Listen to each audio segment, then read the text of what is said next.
was just like really any other weekend. I got out of bed, went and planned to do my run, didn't wake my wife up, and snuck out the door.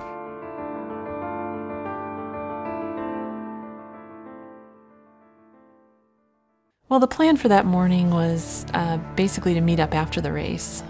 He was running the marathon, and a friend of mine and myself were going to run part of the relay. My friends and I usually separate 5 to 10 miles into a run, but this day we separated early. They started to pull ahead of me. We made a few turns, and then I don't have any memory after that. The only reason I was even near Tony is because my husband and I were running late. And just as I'm getting ready to pass Tony, he was running on the sidewalk, and I went out into the street.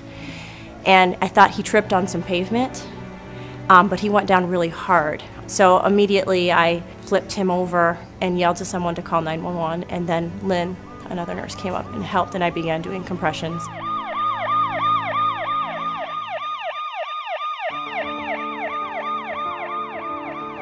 He never did regain a pulse until EMS arrived and shocked him back into a sustaining heart rhythm. It was like a miracle. One shock and he came back. I was just checking my cell phone to see what time it was, and I noticed that I had missed a call.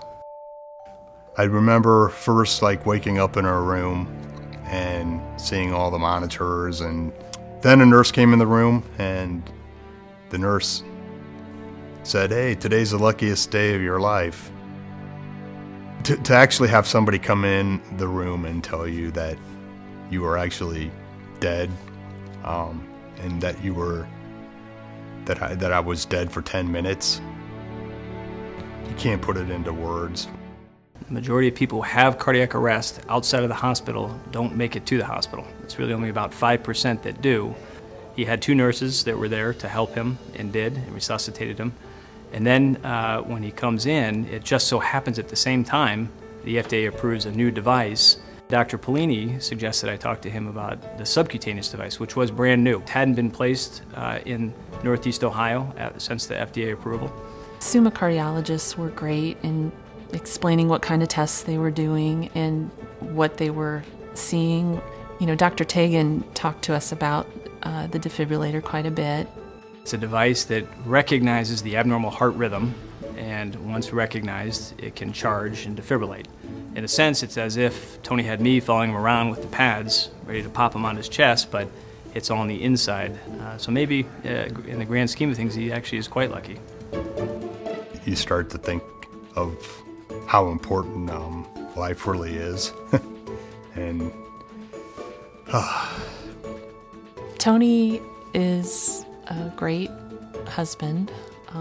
He's a great father. We have a lot of fun. And I mean, just knowing that he's still here with us kind of, gave us a second chance. I've got terrific partners, and my patients are wonderful. We have the support of a great system. And so there's a lot of different levels to that. One is personnel with doctors that have done training so that they're experienced with devices like the one that Tony received. And the other, frankly, is financial support from a system to build labs where the technology exists that we can employ that. That's true for Tony, it's true for the AFib program. And my experience, the commitment here by SUMA is wonderful.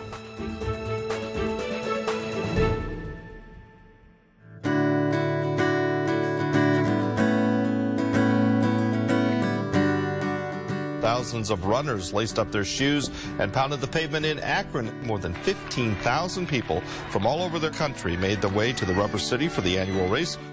I couldn't wait for that day, just because I was going to be able to run with the people who saved my life. Seeing him running closer to the finish line, and then I could see he was getting emotional.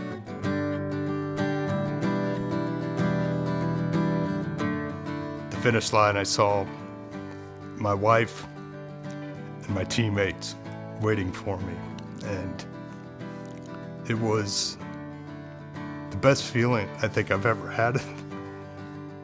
I hugged my wife and hugged the 2 people that saved my life. And knew that from that moment on that we were moving forward.